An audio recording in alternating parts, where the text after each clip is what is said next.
अच्छा जी, इससे पहले हम क्वेश्चन नंबर 25 स्टार्ट करें। मैंने एक चीज़ बतानी थी यहाँ पे। हाँ, जो मैंने कल नहीं मुझे समझ आ रही थी, लेकिन बहुत आसान बात थी। अच्छा जी, यहाँ पे ये बात थी कि जब मैंने लिखा था ना कॉयल टर्न्स इनवर्ट्स, तो इनवर्ट्स क्यों कर रहा था, कॉयल इनवर्ट्स मूव कर रहा था क्योंकि मैंने ये चीज़ नहीं नोटिस की। करंट आपका यूं जा रहा था, यूं जा रहा था, यूं जा रहा था और यूं जा रहा था, राइट। यहाँ से करंट पास इन हो रहा था, राइट। तो आपको पता है कि आपकी मैग्नेटिक फील्ड की जो डायरेक्शन है वो टुवर्ड्स इनसाइड द पेज है। अगर हम इससे फोर्स की डायरेक्शन निकालें तो यूं फोर्स की डायरेक्शन आती है, राइट। ये वही भी, राइट, यूं। लेकिन क्योंकि अब ये इलेक्ट्रॉन्स फ्लो करते हैं तो आपकी डायरेक्शन ऑपोजिट हो जाती है, इनवर्स हो जाएगी सबकी फोर्स की डायरेक्शन, राइट। ये यूं हो जाएगी। इसकी वजह से क्या होगा कि आपका जो कॉयल होगा वो मूव इनवर्ट्स करेगा, ठीक है। बेसिकली यही बात लिखनी कि EMF produces eddy current produces force on the coil and coil turns inverts, ठीक है। Question number 25, right. Question number 25 ये कहता है कि use Faraday's law of electromagnetic induction state करना है। अच्छा जी, कि magnitude of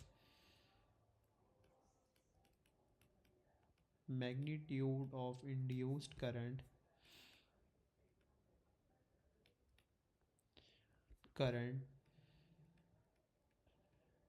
is such that नहीं, मैग्नीट्यूड ऑफ इंड्यूस्ड ईएमएफ होना चाहिए, सॉरी मैं पता नहीं क्या लिखना। In magnitude of induced EMF is directly proportional to the rate of change of magnetic flux linkage, right. Rate of change of magnetic flux linkage, right. ये चीज़ लिखनी है। अच्छा जी, आगे क्या है। Two two coils are wound on an iron bar as shown in a figure 7.1। ये coil 1 है, ये V1 है, ये coil 2 है, ये वोल्ट मीटर है, ये आपका आयरन बार है। The coil 1 is connected to PdV1 that give rise to the magnetic field in iron bar, shows the variation with time t of the magnetic flux density B in the iron bar। ठीक है, एक और चीज़, अगर तो इसकी वजह से इसके अंदर magnetic E M F induce हो रही है, इसकी खाली वजह ये हो सकती है क्योंकि आपके पास यहाँ पे एसी सप्लाई है। Due to the changing current, changing magnetic flux happens, and due to that changing EMF is produced in the coil 2।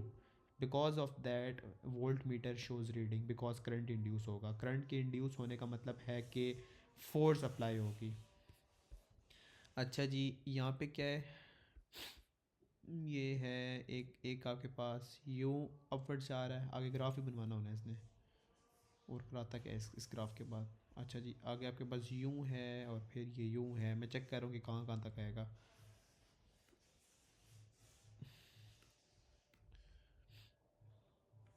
यार हाँ, ये आपके पास एक पॉइंट ये आ रहा है, ठीक है। ये कौन सा आएगा, 0.15, राइट।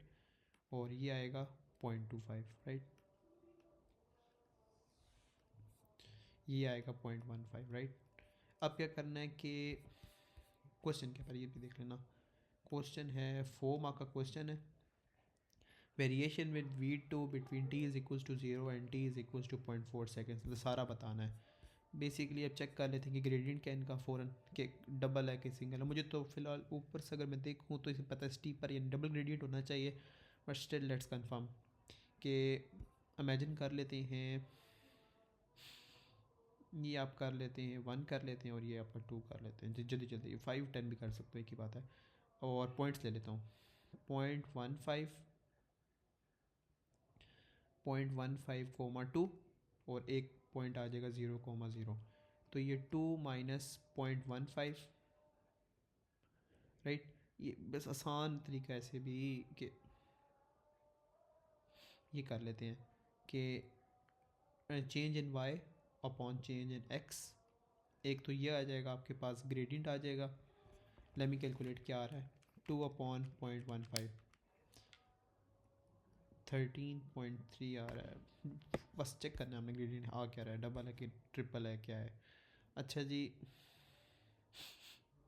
ये आ जाएगा 0.15, 2। ये एक सेकेंड, एक और भी तरीका होगा, एक सेकेंड। हाँ एक और तरीका भी है, change in Y, change of exchange भी कर लेता हूँ। चेंज इन वाई क्या होगा, 4 होगा, अपॉन चेंज इन एक्स कितना होना है, पॉइंट 0.25 माइनस 0.15, 0.1 आएगा, यानी आपके पास आएगा 40। अगर मैं 40 को डिवाइड करूँ 13.3 पे, तो आपका 3 टाइम्स ग्रेडियंट आपका ज़्यादा आ रहा है, राइट। तो शो करते हैं, ठीक है 0.15, अच्छा जी 0.15 यहाँ पे कहीं आएगा, यहाँ से हम ले लेते हैं थोड़ा सा ग्रेडियंट, ये वाला शो कर देते हैं और फिर उसको ऊपर तक शो कर देंगे, राइट। एक ये कर देते हैं, एक सेकेंड,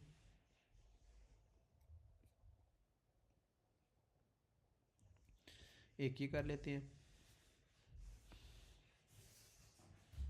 सही है। और फिर 0.25 तक था ना, हाँ 0.25 तक था, तो ये हम फुल कर लेते हैं, लाइक एक बस आइडिया सा देना ना एग्जामिनर को हमने, ये अगर बहुत प्रोफिशेंट होना चाह रहे हैं तो कर लें। ये आई थिंक ग्रेडियंट उसका सेम है, लेट मी सी, ये आपका, ये इसकी वैल्यूज़ भी सेम आएंगी, ठीक है, उसका ग्रेडियंट सेम है, तो ये आपका हो जाएगा ये ग्राफ, इस पर आई थिंक आपको मिल जाएंगे mark, good amount of marks.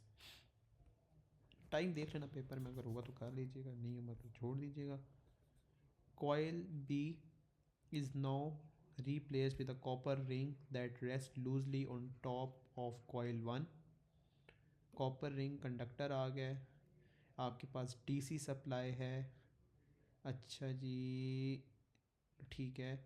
अगर आपके पास डीसी सप्लाई कांस्टेंट है तो आपके पास इंट्रोड्यूस नहीं करेगा, लेकिन स्टार्ट में जब आपका ये स्विच क्लोज होगा तो चेंजिंग करंट होगा, चेंजिंग करंट की वजह से चेंजिंग ईएमएफ प्रोड्यूस होगी, चेंजिंग ईएमएफ की प्रोड्यूसन की वजह से चेंजिंग करंट प्रोड्यूस होगा, उसकी वजह से आपके पास एक फोर्स प्रोड्यूस होगी। अब आई डोंट नो कहाँ पे जाएगी, अच्छा कह रहा है कि जंप अपवर्ड्स फोर्स, करंट अगर आपका इस डायरेक्शन में जा रहा है, ये जा रहा है, ये जा रहा है, ये जा रहा है, इसका मतलब है अगर हम एक second let me C,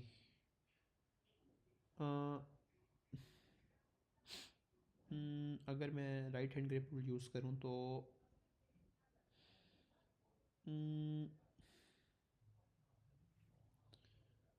I think मुझे ज़रूरत है राइट हैंड ग्रिप यूज़ करने की, एक सेकेंड। करंट आपका किस डायरेक्शन में जा रहा है,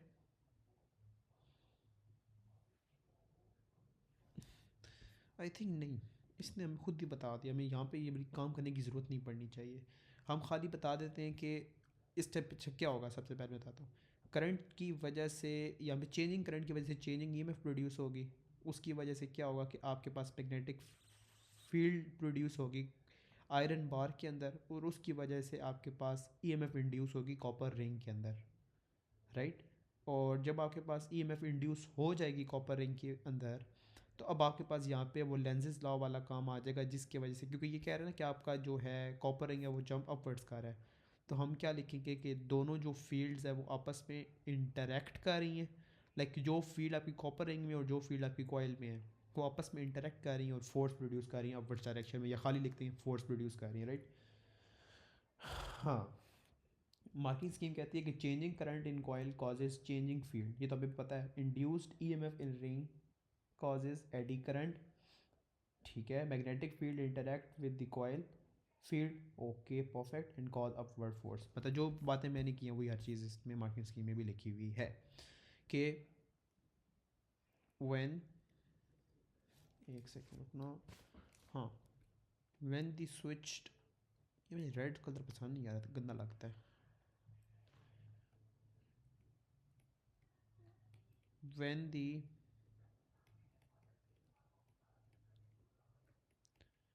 इज टर्न ऑन, ठीक है, changing current is produced. Changing current is produced. Due to that changing EMF, there due to that change in magnetic field, magnetic field inside the iron bar occurs, right? Bars occurs. Eddy current is produced.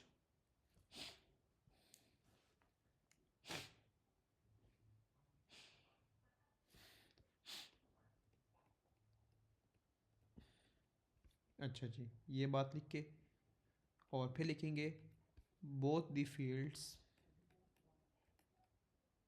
both the fields, magnetic field in coil, and magnetic field in ring interacts,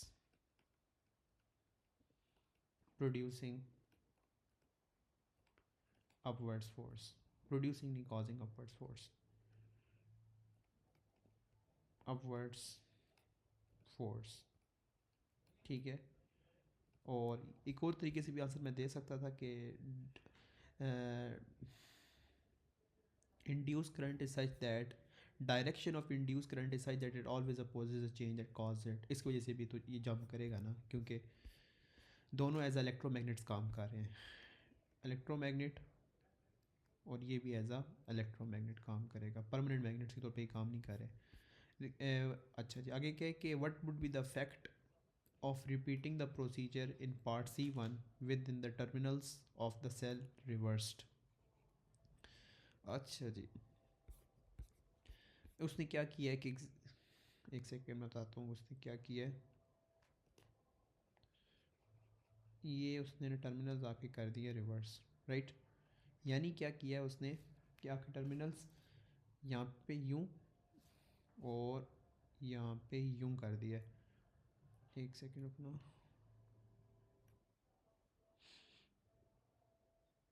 यूँ और यूँ कर दिया, ठीक है। इस वजह से क्या होगा कि अब आपका करंट यूँ जाएगा और ये आगे से क्लोज्ड है, राइट। ये एक सेकेंड, ये आपका क्लोज्ड है, ठीक है। इसकी वजह से ये भाई ये क्या हो रहा है, हाँ। अच्छा, ये यूँ जाएगा, ये करंट यूँ जाएगा, ये करंट यूँ जाएगा, यूँ जाएगा, यूँ जाएगा और फिर वापस आ जाएगा, यूँ जाएगा और फिर वापस आ जाएगा, राइट। अभी हमें एक और चीज़ समझनी है कि आपकी यहाँ पे करंट की चेंज होने से, करंट की डायरेक्शन चेंज होने से आपका जो लेंजेज लॉ होता है उस पर कोई इफेक्ट नहीं आता, ठीक है। क्यों? Direction of induced current, induced current is such that it always opposes the change that caused it, ठीक है। मैं बताता हूँ कैसे। अच्छा जी, यहाँ पे आपको लेंसेज आपने सामने लिख दी है, ठीक है। अब आपको पता है कि ऑलवेज चेंज, तो चेंज जो होगा उसको अपोज किया जाएगा। अभी भी तो ऐसा ही है कि आपने क्या कहते हैं, आपने बस साइन इसकी क्या कहते हैं टर्मिनल्स चेंज किए हैं, जैसे टर्मिनल चेंज किए हैं और डीसी करंट है स्टिल, तो शुरू के अंदर क्या होगा, चेंजिंग करंट होगा, चेंजिंग करंट से चेंजिंग ईएमएफ होगी, फिर एडी करंट प्रोड्यूस होगा, फिर दोनों फील्ड्स इंटरेक्ट करेंगी, अपोजिट फोर्स लगाएंगी, स्टिल ये अपवर्ड फोर्स लगाएगी, डाउनवर्ड फोर्स करके कुछ ना कुछ करेगा, राइट। तो हम क्या लिखेंगे यहाँ पे, अच्छा, one suggest a reason what would be the effect of both magnetic fields, ऊपर लिख दी उसको समझ आ जाएगी, still interacts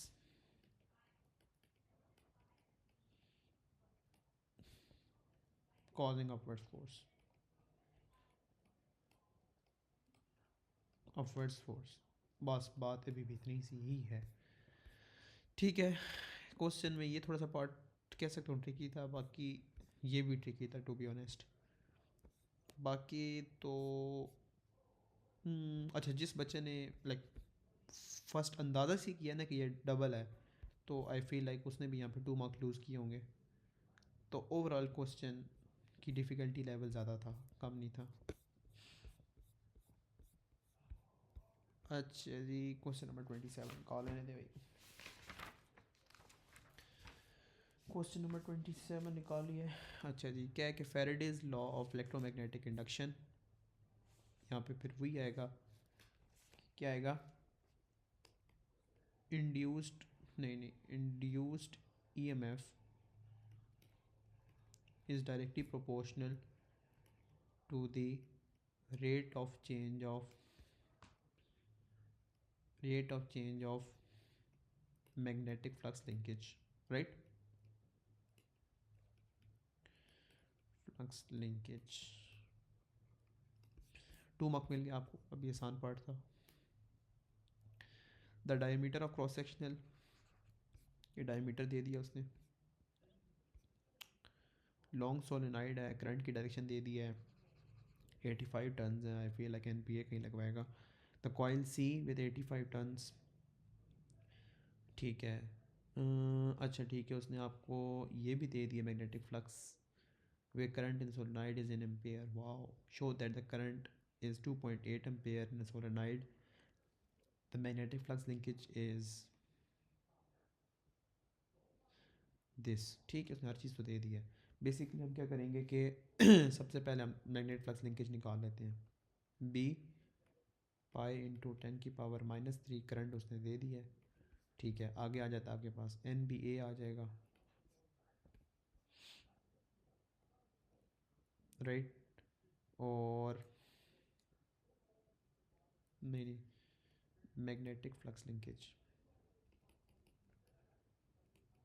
flux linkage, right. ओहो, राइट। आपके पास आएगा एन, एन कितना 85 टन्स,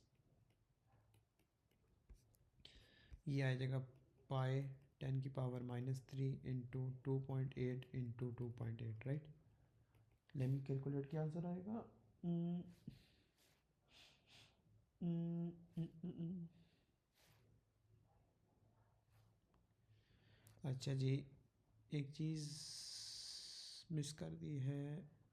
हाँ, ये 2.8 नहीं, मैंने ये मिस्टेक किया, करंट नहीं था ये, एरिया है। तो ये पाए और रेडियस भी उसने कहीं दिया या नहीं दिया। 3.2 होता है, 3.2 1.6,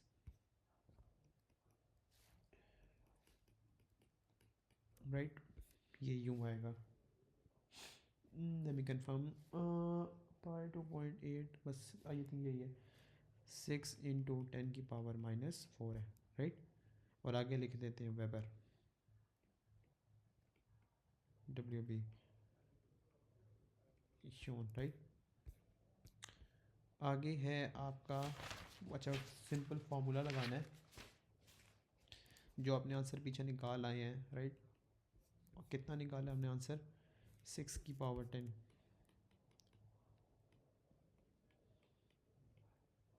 राइट। मैं कैलकुलेट करने दें।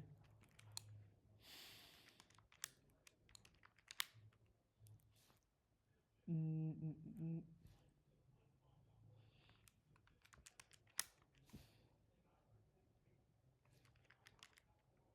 2⁻10, मेरा ये आंसर आया, 2 × 10⁻³ आ रहा है। एक मिनट, यही है ना, आई फील लाइक यस यही होना चाहिए, बट स्टिल कंफर्म कर ले तो मार्किंग स्कीम से। कौन सा क्वेश्चन है ये, 27।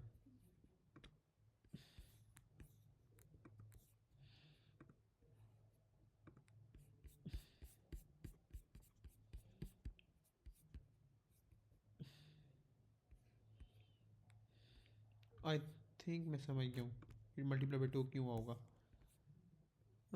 एक मिनट, आपके पास यहाँ पे कोई लेंसेज लॉ वाला काम हो रहा है।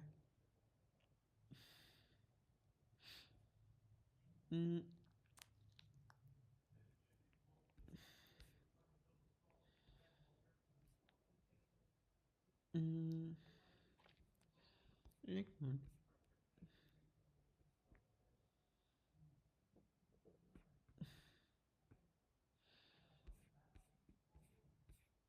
पहले भी इस क्वेश्चन किया एक, वो किधर गया?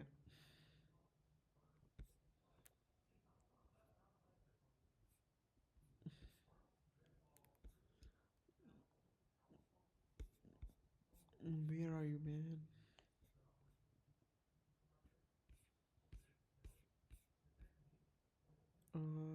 यहाँ पे नहीं है।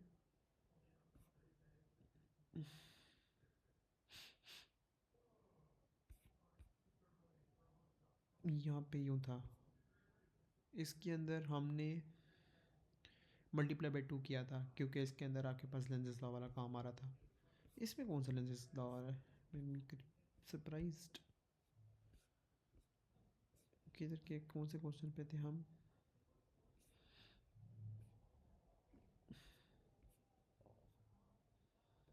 कौन से क्वेश्चन में थे? Question number 27।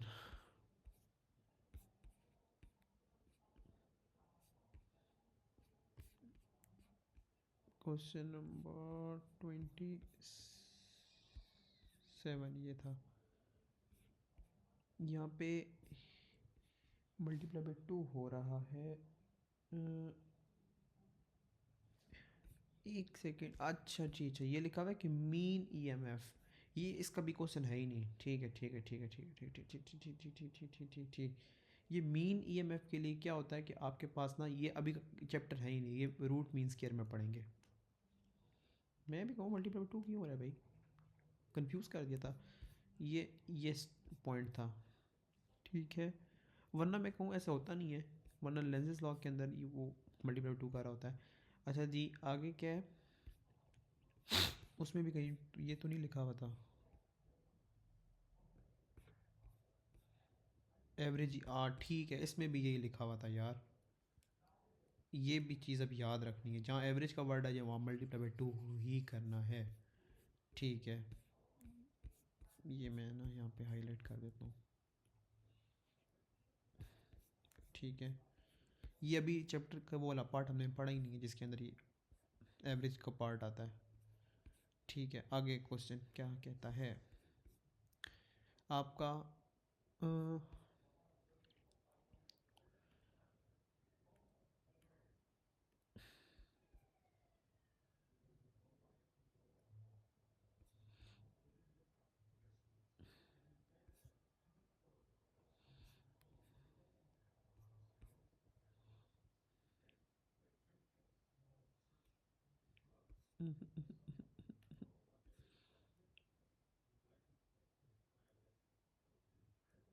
ये समथिंग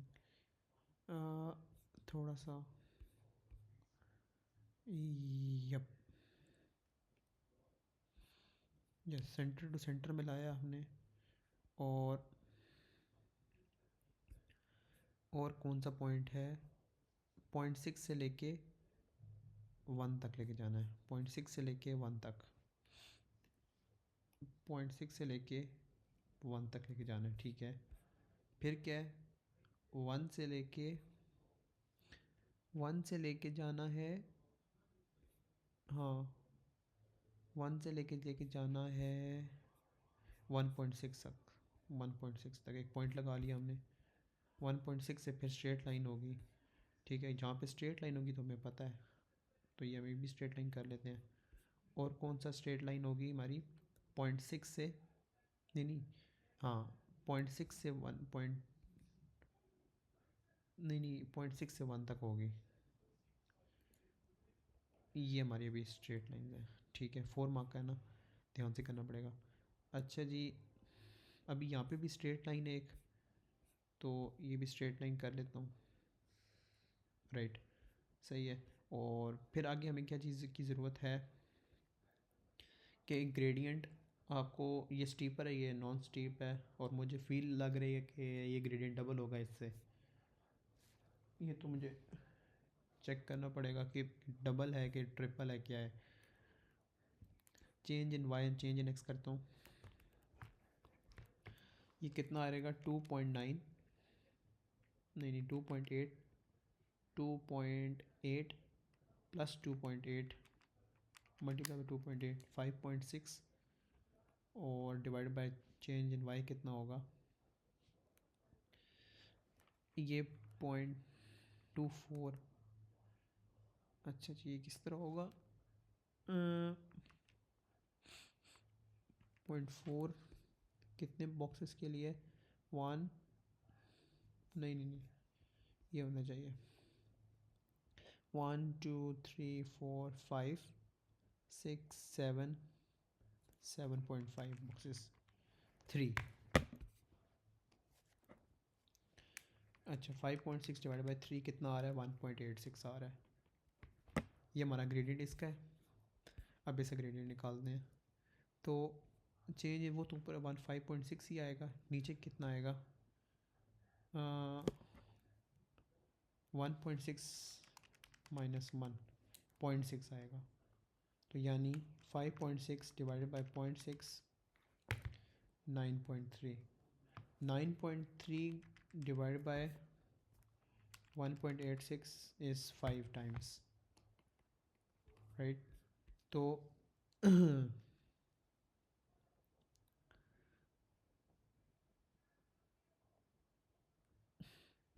अच्छा एक और चीज़ भी मैंने चेक करनी थी कि 1 मिनट 1 ये होना चाहिए था 1 कोमा माइनस 2.8। एक तो ये था पॉइंट, एक था 1.6 कोमा 2.8। अगर यूँ करते हैं हम 2.8 माइनस माइनस 2.8 1.6 1.6 माइनस 1 ये ज़्यादा बेटर नहीं है। एक मिनट 2.8 प्लस 2.8 1.6 एक सेकेंड माइनस 1 तो 9.3 ही आ रहा है। ठीक है सही है। बेसिकली ये आपका बहुत ज़्यादा आ रहा है डिफरेंस, तो हम एक अंदाजे से कर देते हैं।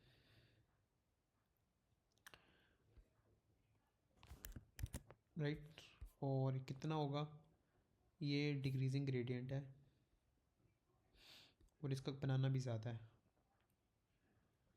आप यहाँ से स्टार्ट करें, यहाँ ले जाएं, यहाँ स्टार्ट करें, यूँ कर दें और फिर क्या था इसका इंक्रीजिंग ग्रेडियंट था लेकिन इतना स्टीपर नहीं है, तो ये थोड़ा सा हाफ कर लेते हैं। ठीक है यूँ कर लेते हैं, यूँ कर लेते हैं, सही है। यप ठीक है। इस पे आपको I hope mark they they examiner. इतनी एक्यूरेसी तो कोई नहीं होती भाई पेपर में भी। मी रूट मीन स्क्वायर का क्वेश्चन है, लाइक पोस्ट द क्वेश्चन ना ओवरलैप होते हैं जहाँ पे एवरेज का वर्ड आ जाए मल्टीप्लाई बाई 2 करना, ये मैं पहले नहीं समझ पाया था। 29 फेरेडेज लॉ ऑफ इलेक्ट्रोमैग्नेटिक हो गया। रूट मीन स्क्वायर का नहीं करना। Practical transfer very efficient, however there are some power losses. State 2 sources of power loss within a transformer. आपके पास पावर लॉस का यानी एडी करंट जो होता है प्रेजेंट, उसकी वजह से हमने पहले भी देखा था कि एडी करंट की वजह से कि आपके पास जो होता है ना हीट का इफेक्ट कम हो जाता है। Eddy current in the core होता है। दूसरा पॉइंट आपका रेजिस्टेंस ऑफ कॉयल। ठीक है ये आपका सिलेबस से निकल गया पर स्टिल अब आ गया तो कर लेते हैं। ठीक है ये भी ज़रूरत नहीं है। ठीक है नो नीड। अब क्वेश्चन नंबर 2016 का वैसे भी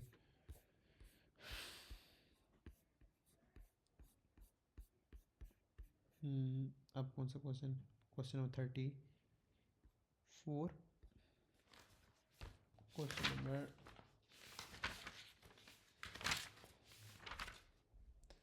34 आ गया, एक मिनट रुकिएगा। Straight Faraday's law of electromagnetic ज़रूरत नहीं है। अच्छा जी आगे है soft iron core, Hall probe. Hall probe से बड़ी अच्छी यादें हैं मुझे दिन का फार्मूला लिखने का इसका। ठीक है सॉफ्ट आयरन कोयल कोयल सी है ठीक है, गॉट इट। अच्छा जी, आगे क्या है? The Hall probe 120 turns, area भी दे दिया है। ठीक है, आपके पास ये भी है, ये भी है, ये भी है। Calculate the reading on the voltmeter connection so that the current is okay. आपके पास आ जाएगा NBA अपॉन टी ई। अच्छा जी, एन आपका टन्स कितने आ गए हैं? 120 टन्स। मैग्नेटिक फ्लक्स डेंसिटी कितनी है? Magnetic flux density are you 0.19। कहीं रेडियस वगैरह अच्छा रेडियस नहीं, उसने एरिया ही दे दिया 1.5 10⁻⁻⁴। सही है। टाइम कितना है? 0.13। Right, 0.13 right. आपके पास आंसर आएगा, एक सेकेंड, कौन सा क्वेश्चन है ये? क्वेश्चन 34। हमने यही किया है।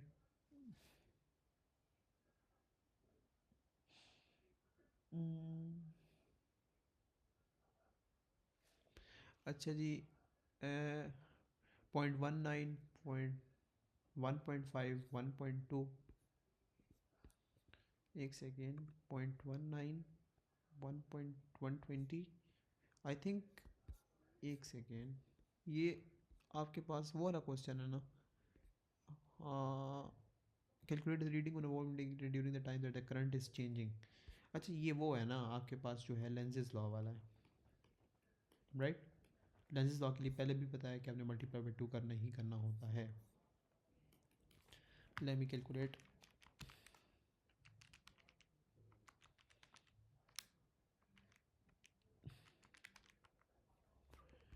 आंसर क्या आ रहा है इसका? 0.53 राइट,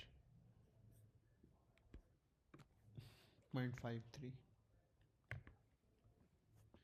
राइट। आगे है calculate figure 9.2 the volt meter readings for the times before during and after the direction of current is reversed. अच्छा जी, the reading on the volt meter before the current changes. आपके पास यहाँ पे है, एक सेकेंड,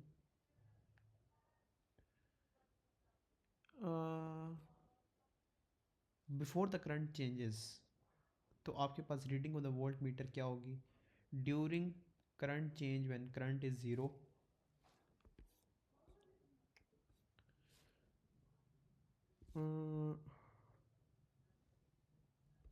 053 था,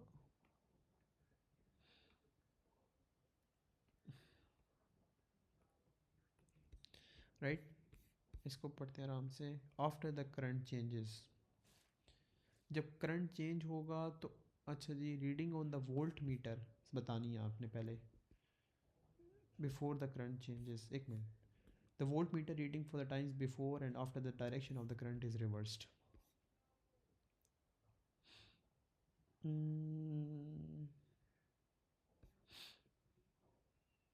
आपके पास क्या है कि आपने वोल्ट मीटर का बताना है कि जब direction of the current reverse होगी तो इसका इस पे क्या इफेक्ट होगा। अच्छा ठीक है, ये डीसी एक सप्लाई है तो शुरू के अंदर कोई इफेक्ट नहीं होगा, सही है। नहीं नहीं, शुरू के अंदर नहीं, बिफोर उसने बात किया तो इस पर कोई इफेक्ट नहीं होगा, कांस्टेंट आपका मूव कर रहा होगा करंट, राइट? तो ये ज़ीरो हो गया। During current change when current is zero. अच्छा जी, अब शुरू में जब करंट आपका शुरू में जब चेंज होता है ना, तो उसकी वजह से चेंजिंग ईएमएफ की वजह से क्या होगा कि चेंजिंग करंट की वजह से चेंजिंग ईएमएफ इंड्यूस होगी, राइट? और फिर दो फील्ड्स की इंटरेक्ट करती हैं और फिर वापवर्ड फोर्स लगाती हैं, वही लेंजेस लॉ वाला सारा काम होगा। इसकी वजह से जो आपके पास कितना प्रोड्यूस हुआ है आपके पास द करंट इज चेंजिंग के लिए कितना था? तो 0.053। आफ्टर करंट चेंज फिर वापस ज़ीरो हो जाएगा, ठीक है। Reading on the volt meter connected to Hall probe V. तो अच्छा जी, क्या है कि बिफोर करंट चेंजेस तो आपके पास 0.20 है वोल्टेज हॉल प्रोब के अंदर, ठीक है। लिखा हुआ है during current change when the current is zero. अच्छा जी, अच्छा जी, जब उसने ड्यूरिंग करंट चेंज, जब करंट ज़ीरो है आपका, तब क्या होगा आपका, हम्म, और आफ्टर करंट चेंजेस क्या होगा।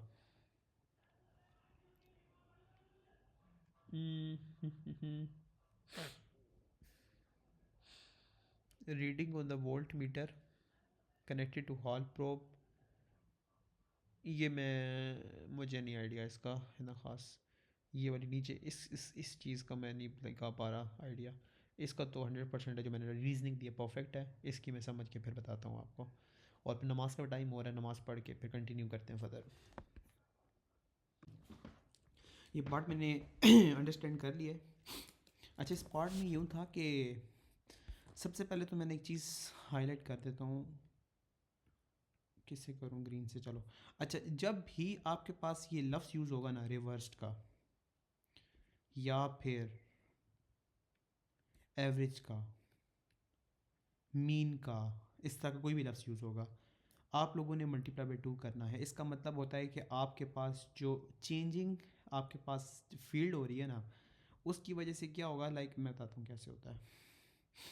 जैसे कि हाँ, ये अब आपके पास changing magnetic, for example flux density आपकी क्या है, 0.19 टेस्ला।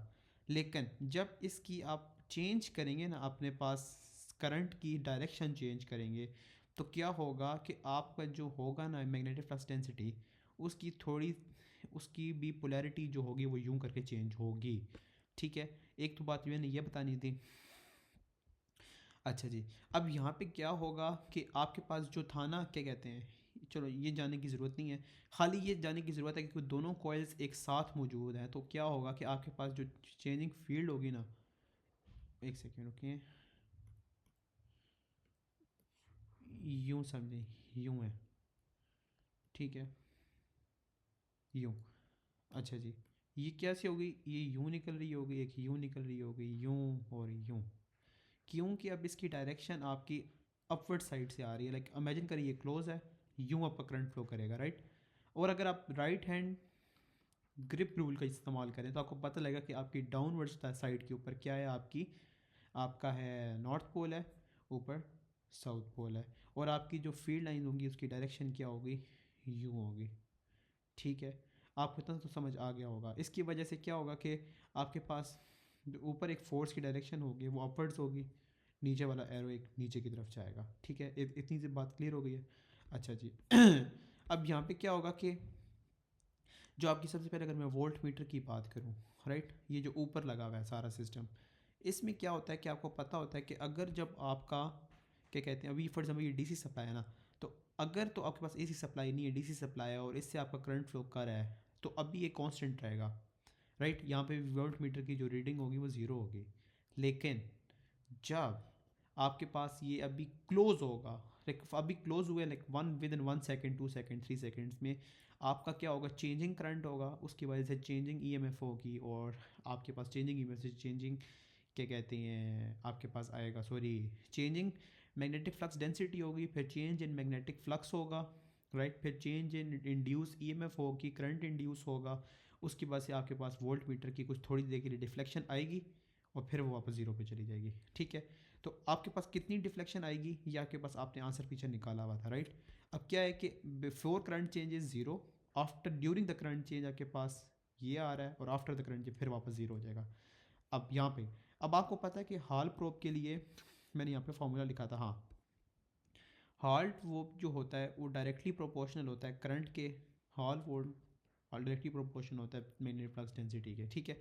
अब इमेजिन करें कि आपके पास क्या है कि, हाँ, during current change when the current is zero, अब आप इमेजिन करें आपके पास ये है, और डायरेक्टली प्रोपोर्शनल आपका करंट है, और करंट के साथ क्या है कि अगर पास करंट अगर आपका ज़ीरो हो जाएगा तो हॉल वोल्टेज आपके पास क्या हो जाएगा, ज़ीरो हो जाएगा, राइट। और लिखा हुआ है आफ्टर द करंट चेंजेस, आपका यानी पोलैरिटी चेंज हो रही है, लाइक कहाँ से कहाँ चेंज होगी, 0.2 से चली जाएगी -0.2 के ऊपर, राइट। ये इसकी टोटल क्वेश्चन की लॉजिक थी, ठीक है। या आप ये भी समझ सकते हैं कि करंट जीरो होने की वजह से आपका जो मैग्नेटिक फ्लक्स डेंसिटी होती है वो भी जीरो हो जाती है। तो फिर यहाँ पे ये भी रिलेशन बना लें कि ये डायरेक्टली प्रोपोर्शनल टू बी, यानी ये दोनों चीज़ें जब ज़ीरो हो जाएंगी तो आपके पास हॉल वोल्टेज भी क्या आएगा, ज़ीरो आएगा। ये टोटल लॉजिक थी इस क्वेश्चन की। क्वेश्चन नंबर 36 अब, ओके अभी एंडिंग में आ रहे हैं, ये चैप्टर को जल्दी जल्दी बाय बाय करें। 36 या अच्छा जी,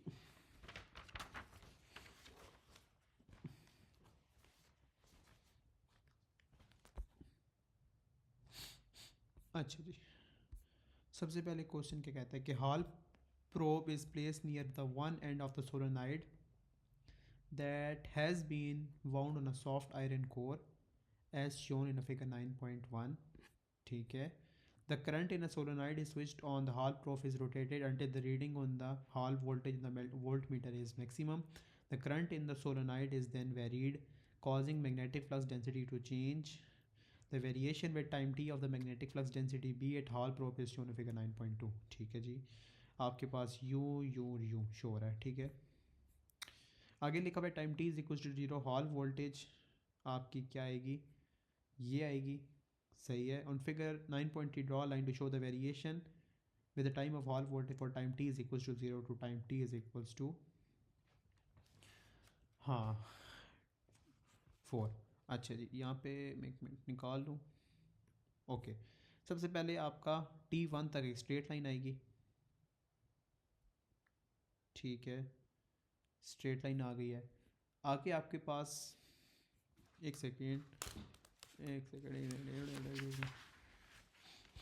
नहीं मैं मिस्टेक करने लगा था, मुझे समझ आ गई थी, ठीक है मैं बताता हूँ कैसे होगा ये ऐसा नहीं होगा। इस क्वेश्चन के लिए एक और लॉजिक है कि मैं बताता हूँ पहले, जब कभी भी आपके पास रिलेशन आ जाए इसका और इसका, हमेशा उसका ग्राफ सेम बनेगा। इसकी क्या वजह है, अभी मैंने पीछे बताई थी, V H is equals to B I upon N T के, राइट। तो यानी आपका ये डायरेक्टली प्रोपोर्शनल है इससे, राइट। आपको हमेशा पता होना चाहिए, रट्टा हुआ होते की तरह, ठीक है। यानी ग्राफ जो आपका बनेगा इसके पीछे बनेगा। मुझे ना पहले बताऊँ क्या लगा कि ये ई का ग्राफ है, अगर ई का हो जाता तो फिर ऑफ कोर्स फिर आपने वही जो मैं बनाने लगा था वही बनाना था। अच्छा जी, यहाँ पे क्या होगा, T1 तक आपके उसने बताया कि ज़ीरो है, ठीक है। और फिर T3 तक आपके पास ग्राफ जाएगा यूँ, ये आई थिंक रिपीट भी होता है, राइट, ठीक हो गया। अब यहाँ पे आपके पास आ रहा है कि the Hall probe is now replaced with a small coil of wire connected to a sensitive voltmeter as shown in figure 9.4. A small coil of wire, soft iron core, solenoid. The magnetic flux density normal to the plane of small coil is again varied as shown in figure 9.2. On figure 9.5, draw a line to show the variation with time t of the EMF induced in a small coil from t is equals to 0 to time t is equals to t4. अच्छा, अब हमने इसको, अच्छा अब ये grief ई का graph आ गया, अब वापस इसको देखते हैं कैसे बनाएंगे। अच्छा जी, ये तो आसान है, बच्चों वाला ग्राफ है, इसके मार्क भी कम होने चाहिए, आई फील लाइक कम ही होंगे। एक सेकेंड भाई जान आ जाएं, ओके 3 मार्क हैं इसके। T1 तक जाएंगे स्ट्रेट, T3 तक डिक्रीजिंग, T3 तक डिक्रीजिंग, और फिर क्या है इसका, फिर स्ट्रेट लाइन है T3 से T4 तक, राइट। अब मैं चेक करूँ कि सही बनाया कि नहीं बनाया, सही, यप सही बनाया। अच्छा जी लेट मी सी कि अगला क्वेश्चन कौन सा अब। अच्छा जी, ये क्वेश्चन है, ओके ये वाला क्वेश्चन है, question number 39।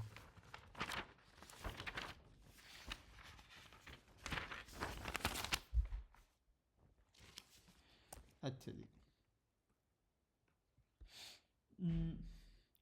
State Faraday's law of electromagnetic induction, ज़रूरत नहीं है, आता है। और अच्छा जी यहाँ पे the solenoid S of a small coil C place near the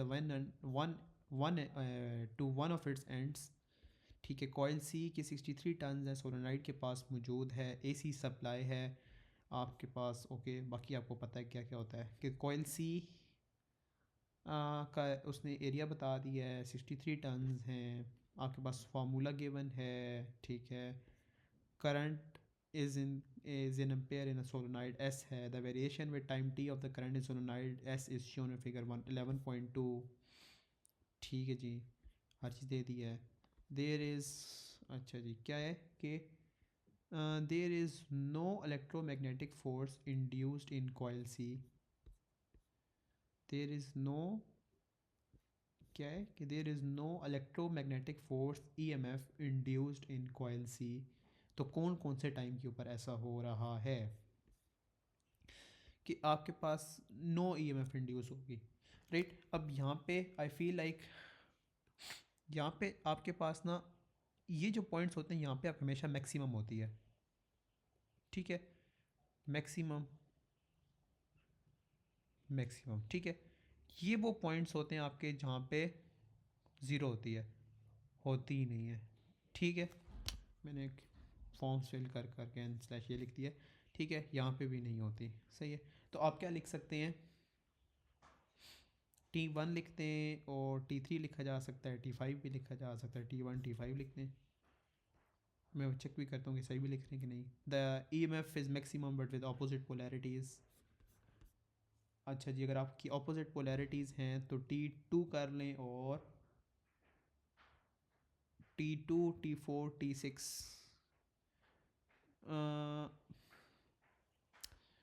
एक सेकेंड, T2 और T4 दोनों सही होनी चाहिए मेरे ख्याल में, ये मैं चेक करके बताता हूँ। 39 क्वेश्चन के लिए थोड़ा सा बिग बस हो सकता है। अच्छा जी P4 के लिए था क्वेश्चन नंबर 39 था ना,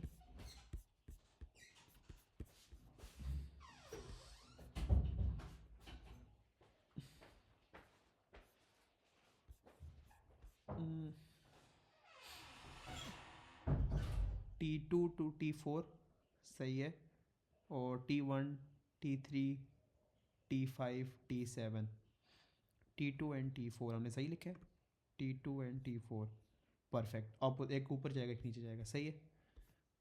अच्छा जी ऊपर भी कोई भी लिख सकते थे, कोई भी लिख सकते थे ना, T1 T5 और T2 एंड T4 हमने सही लिखा है। आगे क्या है, the alternating current is not replaced by the constant current 5 ampere. अभी मैंने आपको बताया कि जब भी अच्छा लिखा हुआ है the average EMF of induced in coil C when the current in solenoid is reversed in a time of 6 millisecond. एक तो एवरेज का वर्ड आ गया, मल्टीप्लाई बाय 2 करना ही करना होगा, इतना तो हमें समझ आ गई, राइट। अच्छा जी ये आपके पास आ गया है जहाँ पे हमने निकालना है ईएमएफ निकालना है। एन क्या है, नंबर ऑफ टन्स कितने हैं आपके, 63 टन्स हैं, multiply by B 9.4 into 10⁻⁻⁴ multiply by current 5 N B, और आगे एरिया निकालना है। एरिया के लिए क्या देंगे, डायमीटर वगैरह कुछ है,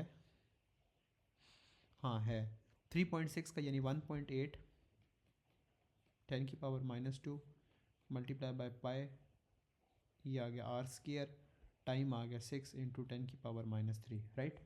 और एक सबसे important cheese multiply by 2, reversed और एवरेज निकाल रहे हैं, ठीक है। तो आपका आंसर आएगा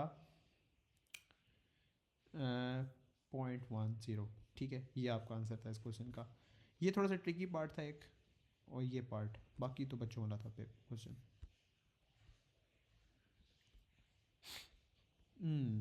मैग्नेटिक फ्लक्स, ये आपने एन बी ए बी, आपका ए होगा यूँ होगा, आपने ये चीज़ सही लिखनी थी।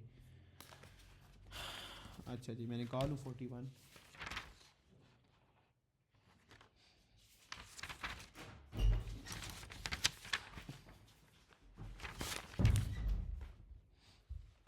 एक सेकेंड, द ट्रांसफार्मर, अच्छा वही है, इन द सेकेंडरी कॉइल कैसे प्रोड्यूस होगा, तो आप लिखेंगे कि changing changing current causes changing magnetic flux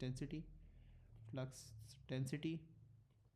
It causes change in magnetic flux, and due to that EMF is induced in secondary coil,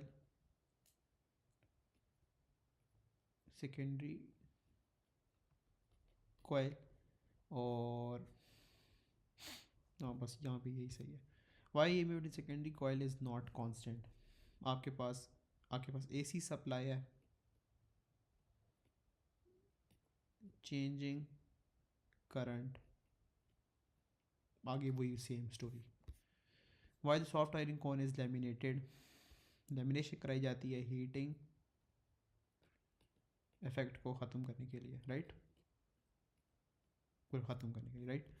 इसको कंफर्म करते हैं मार्किंग स्कीम से भी. Question number 41. अच्छा, flux density multiply by area where flux is normal to an area, perfect. Alternating current creates changing magnetic flux.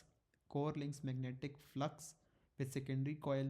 Changing flux causes induced EMF. Perfect.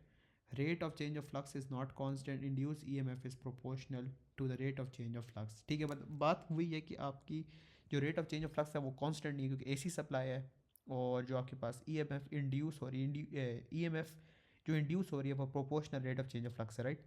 Reduces induce current in the core, hence reduces energy loss. ठीक है, मतलब अगर आपने दो हिस्सों में लिखने 2 mark का था तो लिखते हैं कि आपके पास क्या होगा कि इंड्यूस्ड करंट जो होगा, reduces induced current in core, और लिखेंगे हैंस रिड्यूसेस एनर्जी लॉस.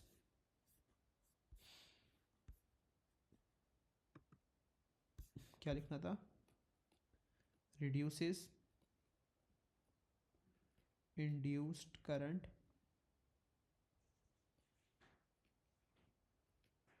हाँ रिड्यूसेस इंड्यूस्ड करंट, और आगे क्या लिखेंगे, रिड्यूसेस एनर्जी लॉस. ठीक है, ये सिलेबस का नहीं है, फिर स्टिल याद कर ही ले. रिड्यूस इंड्यूस्ड करंट और रिड्यूसेस एनर्जी लॉस, और फिर यहाँ पे थोड़ा आपने वो डेफिनेशन लिखनी थी जो क्या कहते हैं रेट ऑफ चेंज वाली, राइट. बाकी हर चीज़ सेम है.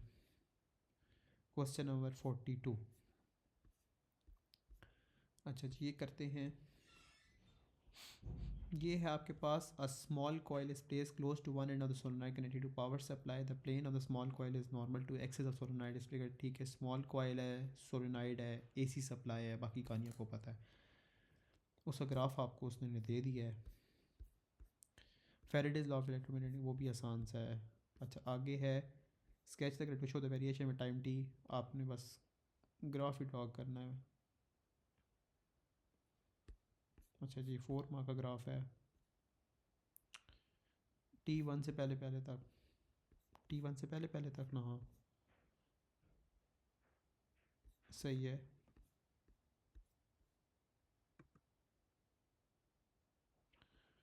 एक सेकेंड, हाँ ये आपने लेके जाना है इंक्रीजिंग तक.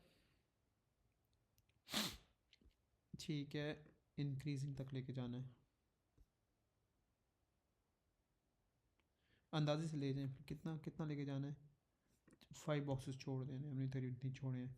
और कहाँ तक रखना है, एक ब्लॉक आगे ले जाना है बस, राइट. और फिर कहाँ तक करना है, स्ट्रेट लाइन रखनी है T2 से पहले पहले तक, यहाँ तक लेके जाना है. फिर क्या करना है कि एक सेकेंड, 2 ब्लॉक्स हवा, मतलब इसका ज़्यादा आएगा, ये इसकी जो है ना ग्रेडियंट ज़्यादा है, ये ज़्यादा स्टीप है, ये लेस स्टीप है, और इसको T2 के बाद ख़त्म करना है. ठीक है, डिक्रीजिंग ग्रेडियंट है. ये क्या करेंगे, इसका ऊपर तक ले जाएंगे और ये आपका यहाँ तक, कहाँ तक आएगा, एंड तक जाएगा। राइट, ये बनना था आपका। कौन सा क्वेश्चन था? हाँ, और अच्छा जी, आगे आ जाता है आपके पास, एक सेकेंड।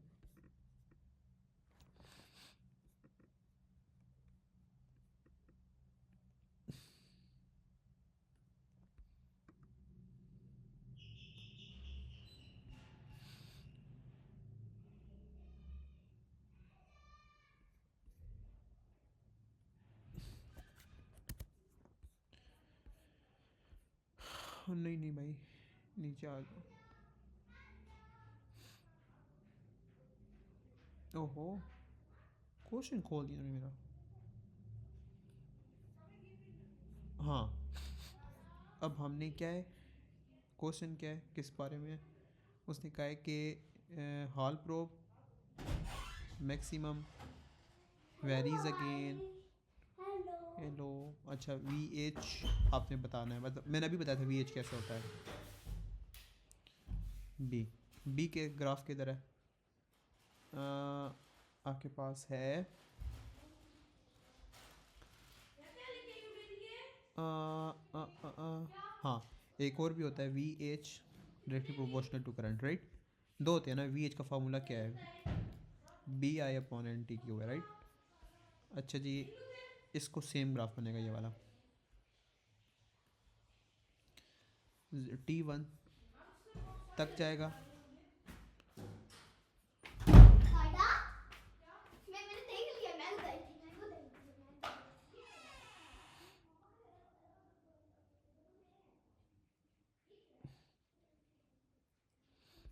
क्या था आगे, अच्छा आगे स्ट्रेट लाइन थी, ये आप लोग बस बना लीजिएगा,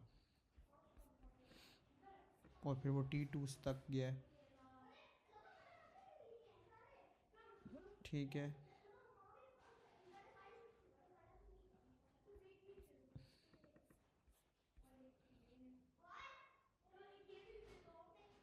राइट, कुछ यूँ ही बनना था। ये कंफर्म कर लेता हूँ, ये ऐसे ही है। कौन सा क्वेश्चन है? फोर, नहीं नहीं नहीं, 42। अच्छा जी, यहाँ पे क्या है कि VH shown as 0 before T1 minus 2 squares and after T% rises to a constant non-zero value between T1 T2. Change T1 shown as 2 small wide and change a T2 shown in one small square wide. ठीक है, एक second रुकिएगा, एक second wait करिए।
एक second.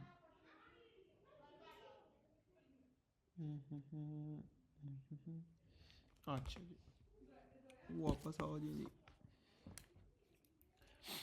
अच्छा जी, अभी हम किस क्वेश्चन पे थे? या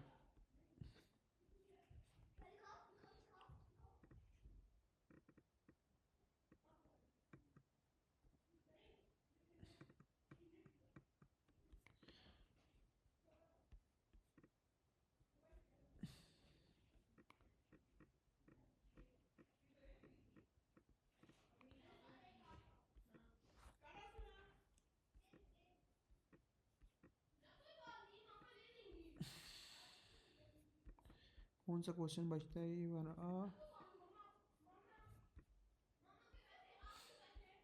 ये वाला क्वेश्चन बचता है, राइट? लेकिन इस क्वेश्चन में लेंजेस लॉ तो ठीक है, direction of induce current is such that always opposes the change of change causes producing it. The direction of induced current is such that it always opposes the change that produces it. आपके पास यहाँ पे coil है, AC supply है, इसकी वजह से इसमें इंड्यूस होगा, इसमें शो होगा। ये आपके पास ग्राफ है। ये आर एम एस का क्वेश्चन है, इधर भी आर एम एस है। Laws are to explain by the shape of your line, ये आर एस है, ठीक, आर एम एस है। ये हम उसके साथ ही करेंगे, इसको हाईलाइट कर लेते हैं लेकिन वापस आएंगे एक बार, राइट? अब बाकी आई थिंक चैप्टर हमारा हो गया एंड।